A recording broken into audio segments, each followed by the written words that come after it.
Fala galera do GV, tudo bem com vocês? Aqui quem fala é o Gustavo, professor de História, e nós estaremos dando sequência ao conteúdo na aula 2, né, dentro do dispositivo digital, e nós estaremos justamente tratando do quê? A segunda parte do capítulo 3, que é a chegada da família real portuguesa no Brasil. Bom, a chegada real da família portuguesa no Brasil, ela está inserida num contexto internacional relacionado à guerra, ao conflito que estava acontecendo na Europa naquele momento. Então nós vamos iniciar a nossa trajetória no ano de 1807. Bom, Napoleão Bonaparte, nesse ano de 1807, ele estava a pleno vapor, dominando vários territórios na Europa. E para ele conseguir consolidar, né, os seus avanços e o seu domínio sobre a Europa, faltava derrotar a Inglaterra. A Inglaterra era uma potência naquele contexto, na época, e a Inglaterra era uma concorrência direta em influência sobre os outros países e também na disputa econômica entre França e Inglaterra. Para derrotar os ingleses, Napoleão Bonaparte não conseguia fazer isso através das armas, já que os ingleses eram e são uma ilha, certo? E para você acessar essa ilha, você só vai conseguir se fizer isso por mar. Ainda mais naquele contexto, né, que não existia avião, só existia, né, transporte marítimo e transporte terrestre. Então Napoleão Bonaparte só podia atacar eles através do mar. Para atacar a Inglaterra pelo mar era algo extremamente complicado, já que os ingleses eram nesse momento a maior potência militar marítima. Então não existia escapatória para a França. Não haveria conflito militar entre essas duas potências. A alternativa que Napoleão Bonaparte escolheu para conseguir derrotar os ingleses foi o bloqueio continental, que é uma estratégia para sufocar a economia inglesa. Como assim? Todos os países da Europa não poderiam ter relações políticas, diplomáticas e econômicas com a Inglaterra. Nada poderia sair da Inglaterra e chegar nos territórios da Europa. E nada poderia sair desses países para chegar ao território inglês. Bom, para ele conseguir amarrar isso, né, o chamado bloqueio continental, ele só conseguiria fazer isso se todos os países encaixassem na mesma temática, não abrir relações com a Inglaterra. Só que isso era extremamente complicado para Portugal, já que Portugal tinha uma relação histórica com a Inglaterra.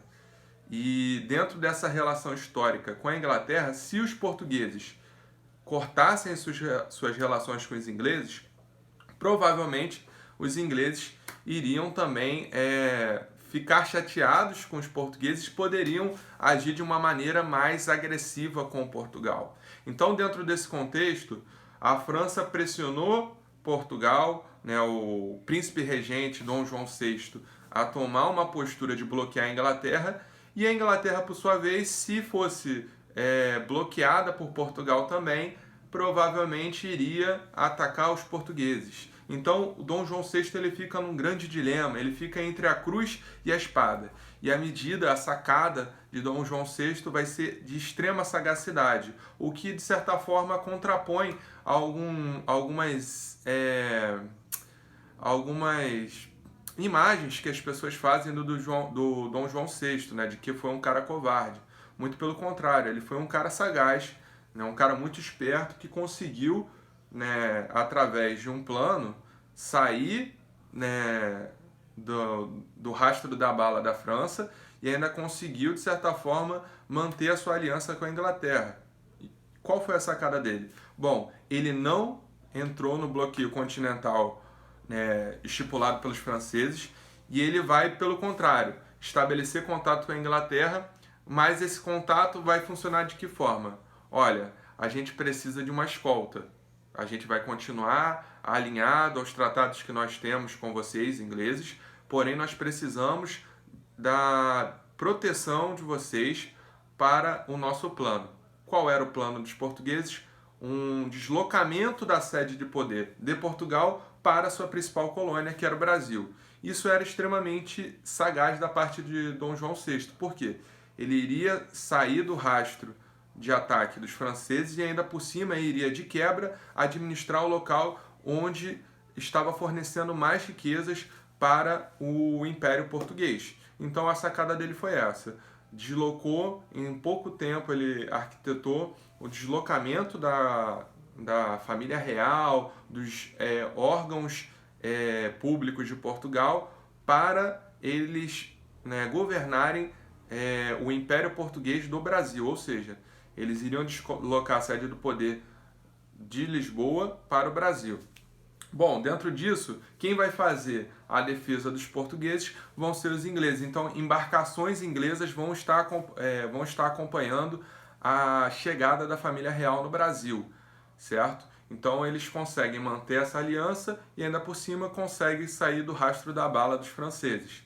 Bom, a família real portuguesa ela vai chegar no Brasil em 1808, em duas paradas, primeiro em Salvador e depois no Rio de Janeiro. A primeira parada em Salvador, ela já vai ter um marco que é muito importante para a história do Brasil, que é a quebra do Pacto Colonial. Relembrando o Pacto Colonial, é um pacto de exclusividade onde as mercadorias brasileiras só poderiam ser enviadas para Portugal. E de quebra, os brasileiros eles não poderiam criar manufaturas.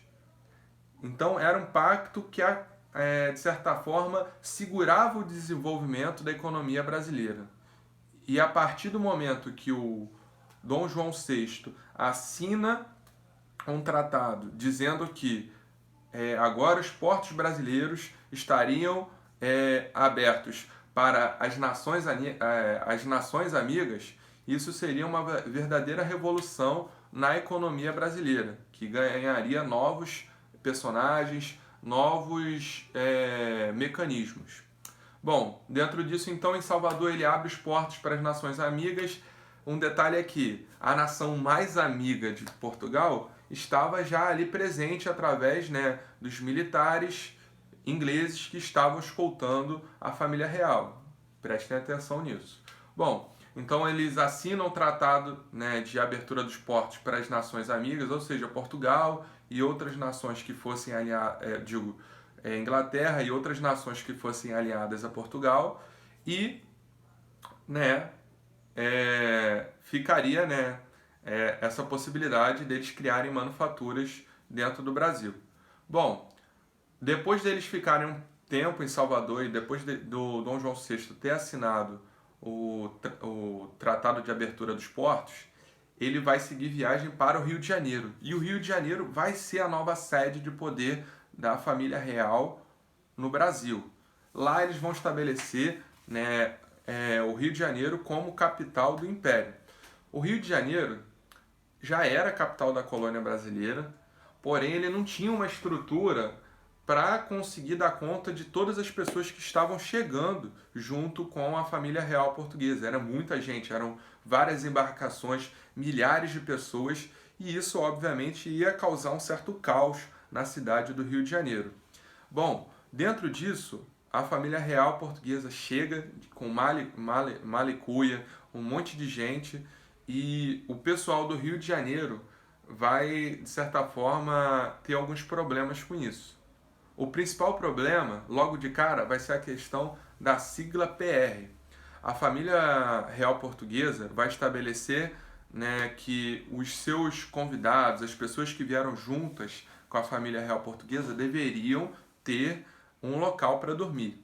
E como não existia estrutura, o que eles vão fazer? Eles vão colocar pessoas que moravam no Rio de Janeiro para fora das suas casas. Eles vão tirar essas pessoas das suas casas para realocar as pessoas que vieram junto com a família real portuguesa.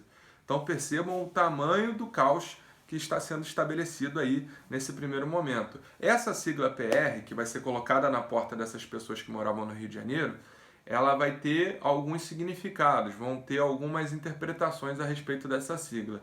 Uma delas é príncipe regente, a outra é prédio retido, e entre os populares do Rio de Janeiro também vai ser, né, apelidada de Ponha-se na Rua. Bom, dentro disso então as pessoas vão, né, ser deslocadas das suas moradias, e dentro desse caos a cidade do Rio de Janeiro vai acabar expandindo da sua zona central para outras áreas do Rio de Janeiro, já que essas pessoas que estavam, né, perdendo as suas moradias iriam habitar alguma localidade ali. Então o Rio de Janeiro ele passa a crescer para outros cantos a partir dessa medida caótica que foi feita aí no improviso.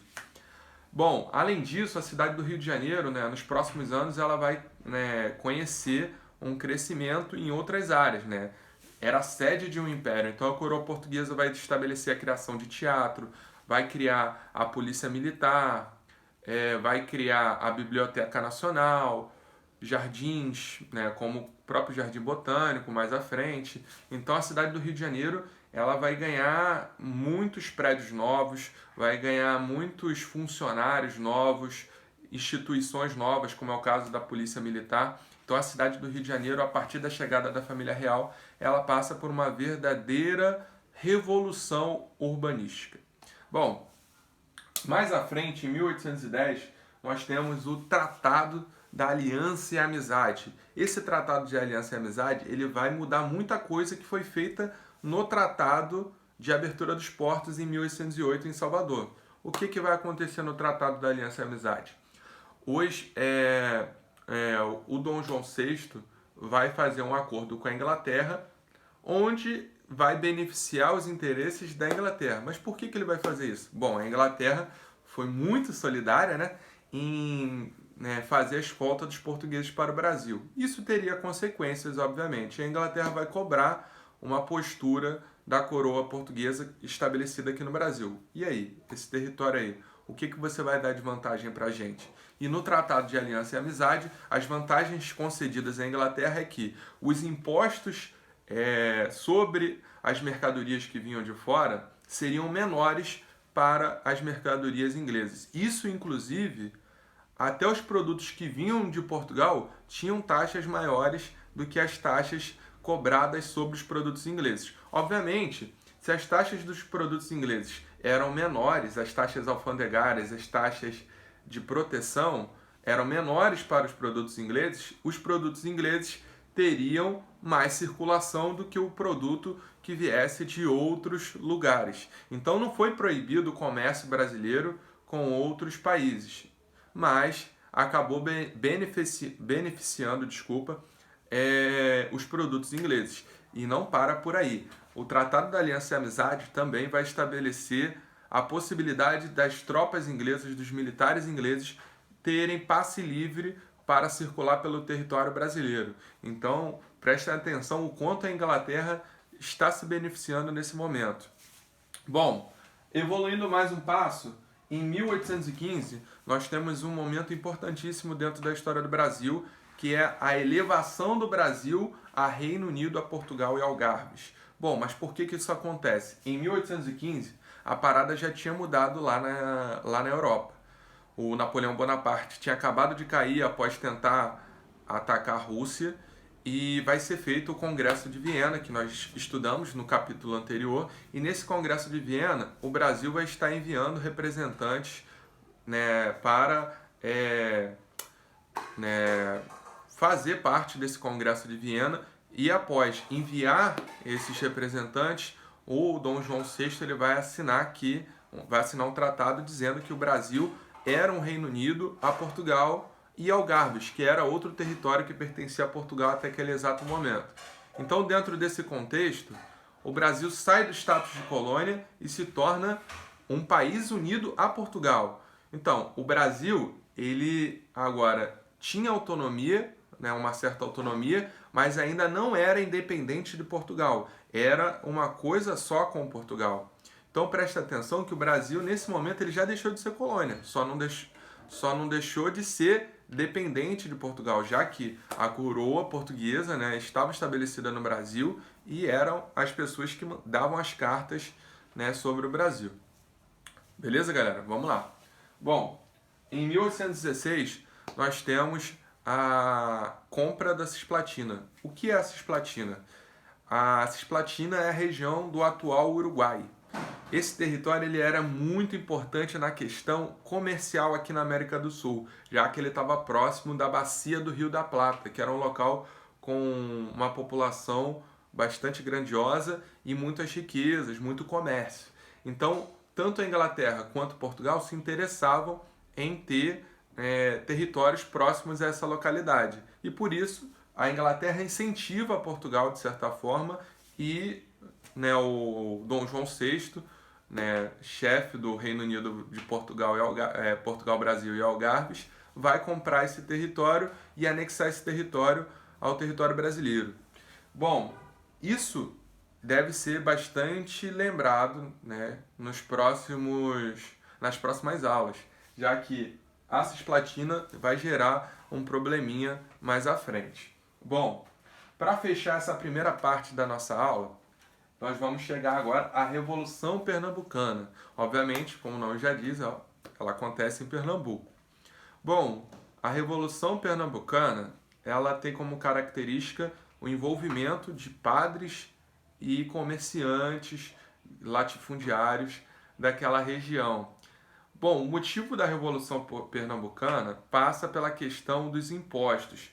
O Rio de Janeiro, a região sudeste, estava passando por diversas transformações e era o foco da atenção de Dom João VI enquanto ele estava governando daquela região, governando lá do Rio de Janeiro.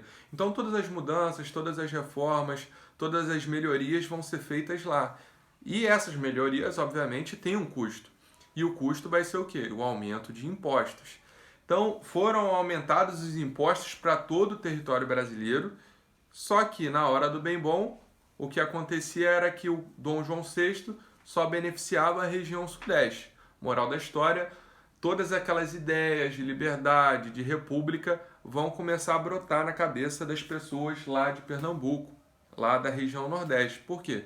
Poxa, eles estavam sendo taxados cada vez mais, os impostos aumentavam e nada melhorava para eles. Pelo contrário, a economia daquela região vinha sofrendo uma queda e os impostos continuavam a aumentar. Então, devido a isso, lideranças locais vão organizar o estabelecimento, a criação de uma república daquela região. O problema vai ser o seguinte: algumas das lideranças eram bastante diretas na questão de defesa da abolição da escravatura, enquanto outras lideranças, como os grandes fazendeiros, os grandes latifundiários, não queriam a abolição da escravatura. Essa divisão entre quem queria a abolição e quem não queria vai levar justamente o enfraquecimento dessa revolução, dessa luta pela independência da localidade. Então, mais à frente, o Dom João VI vai se beneficiar desse atrito entre lideranças e vai conseguir controlar o conflito. Certo, galera?